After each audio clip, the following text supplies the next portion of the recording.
14 मे रोजी दुपारच्या दरम्यान मारहाण झाल्याची घटना घडली आहे। या घटनेमुळे पोलीस प्रशासनाची काही काळ चांगलीच धावपळ झाली। राहुरी तालुक्यातील मानोरी येथील गणपतवाडी येथे अल्पवयीन मुलीचे लग्न लावून दिल्याच्या संशयावरून दोन गटांमध्ये वाद झाले। 14 मे रोजी दुपारी 2:15 वाजेदरम्यान दोनही गट राहुरी पोलीस ठाण्यात तक्रार दाखल करण्यासाठी आले होते।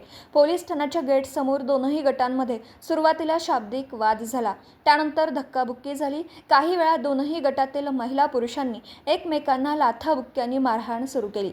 यावेळी मोठा आरडाओरडा झाल्याने पोलीस ठाण्यात ड्युटीवर असलेली अधिकारी व कर्मचाऱ्यांनी तात्काळ बाहेर येऊन मारहाण करणाऱ्या लोकांना चांगलेच बदडून काढलं। त्यानंतर 4 ते 5 जणांना ताब्यात घेतला। या घटनेबाबत दुपारी उशिरापर्यंत कोणताही गुन्हा दाखल नव्हता। सदर घटना ही अल्पवयीन मुलीचा विवाह लावून देण्याच्या संशयावरून झाल्याची चर्चा सुरू आहे। पोलीस प्रशासनाने या घटनेबाबत सखोल चौकशी करावी, तसेच अल्पवयीन मुलीचा विवाह लावून देणारे नातेवाईक व इतर लोकांवर तात्काळ कारवाई करून गुन्हा दाखल करावा अशी मागणी जनतेमधून होत आहे। दीपक साळवेसह योगेश पवार, न्यूज 14 राहुरी।